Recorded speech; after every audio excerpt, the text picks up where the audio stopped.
We have been having an amazing night. I just sent the boys off. I've got my second sign there.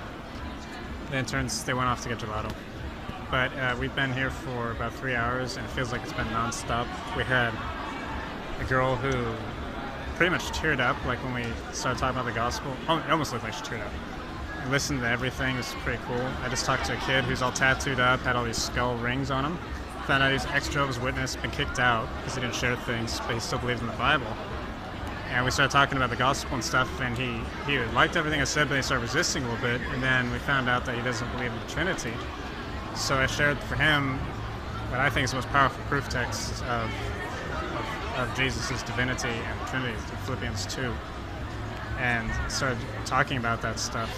And he was just really interested in it, which was the first time I've ever seen somebody who came out of Jehovah's Witness be interested in the divinity of Christ. And just, it was amazing to see.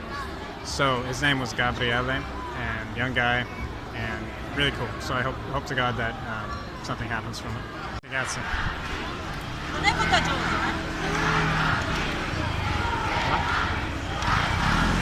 they like Jesus? No. It's about vaccines. Huh?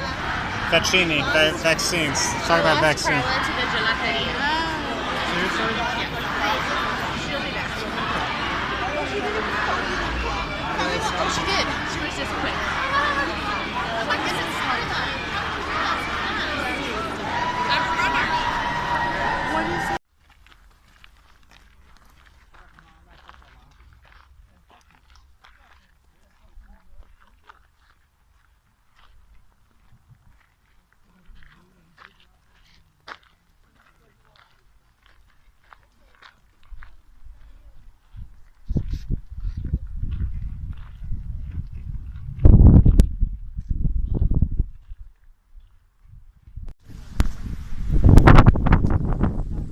This is a town.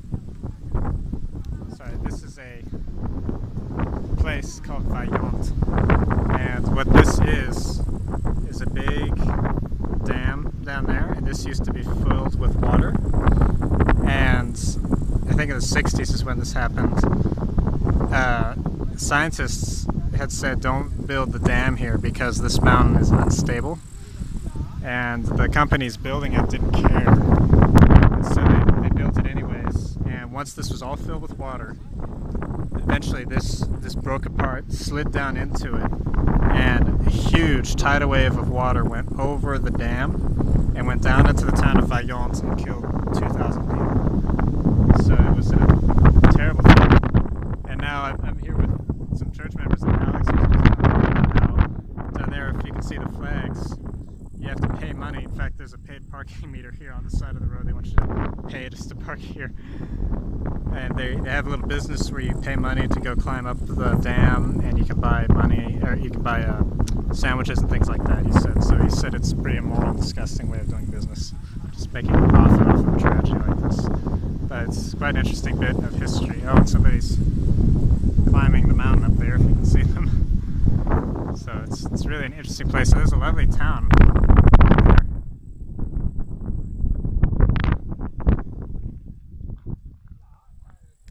Seen some amazing places today in northern Italy. Actually, we just drove ahead a little bit, and this place right in front of us is where the mountain actually detached. It's a lot more obvious when you look at it. Wow. He was just saying that there was the whole mountain up there and it fell down. We found out the name's Vaillant means go down, and then there's another part of the mountain called Toc, and it means in dialect rotten. And so Alex was explaining that the farmers knew not to build here because they could tell the ground was messed up and not stable. But then he mocked the engineers who built it, and he said the smart guys, of course, decided to build, and that's why the tragedy happened. Yeah. I'm with Jason Ordaz, a stowaway, a wanderer, has found himself in Pordenone. And we are looking at, I don't know if you can see right there, it's like a little Mary reflection thing. And I was here a long time ago. This is a really deep, it doesn't look very deep from here, but it's very deep. And many people have died actually trying to swim down to the bottom. Even with I'm assuming you can't swim. Yeah, no, they're taking scuba tanks. It's a deep pit. There's some kind of picture around here that shows like on the map. Back there. Yeah, back on the board there. Anyways, it's very deep, and people have died, and they do mass here sometimes. Like, I don't know why they have the Mary thing down there, but it's interesting. But anyways, Jason Ordaz, staying in my apartment. We're enjoying fellowship with the young people from church. So this is Are you holding your breath the whole time? Yes. Wow. this is where the Mary reflection thing is. And it goes down. You can go to the other side. You can go down. How far? Minus 87. Shucks, man. This Minus is... 97. Minus 131. Minus question mark. Eh? If you want to take another video, If I want to take another video? you can, because I don't want my southern accent absolutely destroying that whole video. So, Yes.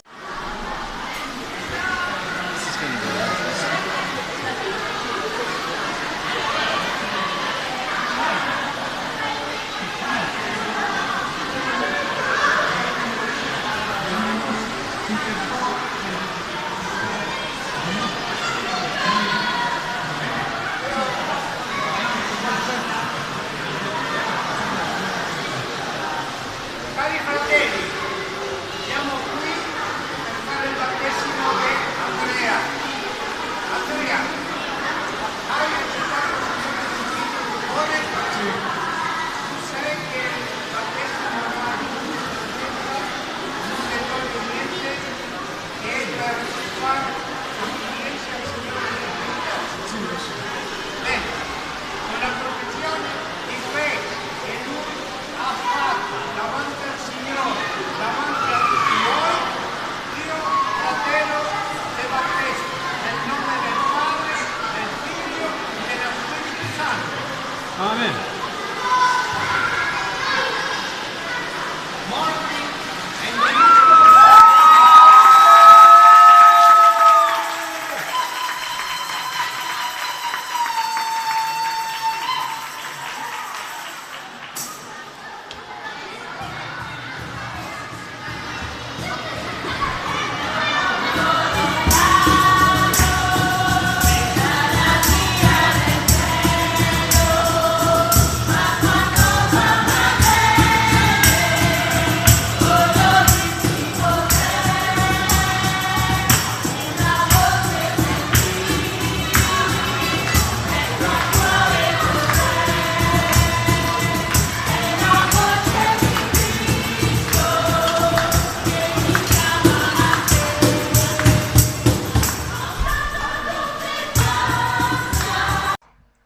Well, this is the second half of the summer ministries.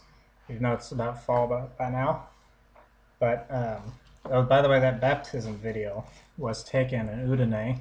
There was a church member in Udine, and Udine is such a small church that they just do their baptisms in public pools, which is cool because it's a big testimony in front of all the non-believers.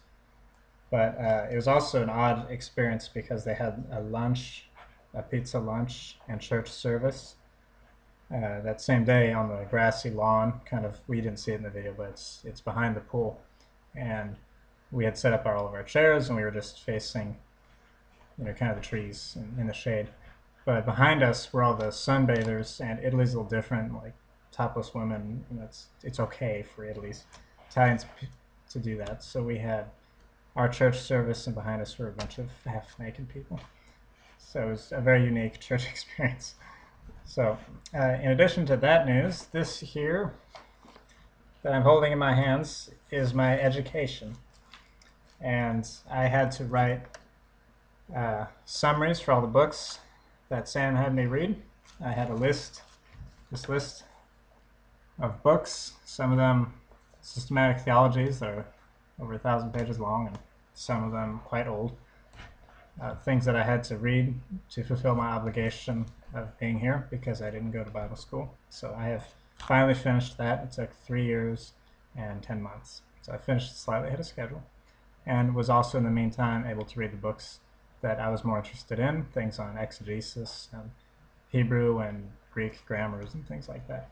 So God has blessed me with lots of things to study, and in October it will be 4 years that I will have been a missionary here. and I'm very thankful for everything God has given me in that time. I wanted to share also a quick story before I log off that I found out the other day that one of our church members is engaged. But the story of how all of it happened is interesting. So she's from Romania, and he's American. He's actually the guy in the video who was talking about his southern accent, that he said I should take another video because he didn't want to destroy my video with his southern accent. I just left it in. I thought it was funny. So his name is John, and he's in the Air Force Base out here. And so he meets Eve, his fiancee now, and he met her here and started liking her, and they got engaged just last week. But the reason why John was able to find our church was because about 2 years ago, his sister was here, named Elizabeth, with her husband, whose name was Jared, and Jared was also in the Air Force at Aviano Air Base. And the reason why Jared, who many years ago found our church, about 4 years ago, he found the church, was because he was not satisfied with the churches on the Air Force Base and started looking around to see if there was an evangelical church in Italy. And he found us online, and he called the number and actually got an elder in Udine, who's an American missionary, and told him to find the church here in Pordenone. So Jared is walking around the streets of Pordenone trying to find us. And he walks down a certain street, and he hears a certain lady yelling out of a window in English. And she's yelling out at her husband, whose name was Martin, who was a missionary with us a few years ago, and her name was Lydia, and she was his wife. And so because he just happened to walk down that street, he heard the missionaries, well, he heard Lydia yelling at her husband out the window and said, "Hey, where is the evangelical church?" And she said, "Oh, we're missionaries there." So that's how he found the church. And so because Jared found the church way back then and was faithfully a member of it for 2 years, and then went home, and then Elizabeth, his wife, told her brother John, when John came to be in the Air Force here, that this was a good church and he should come. And because John decided to come and has been faithfully coming for about a year now, he is now engaged to Eve. So it's all a really neat story. So I just thought it was fun to tell. So God bless them, and we're very happy for them. So that's all the news I have for now. I will talk to you again another time. So God bless you.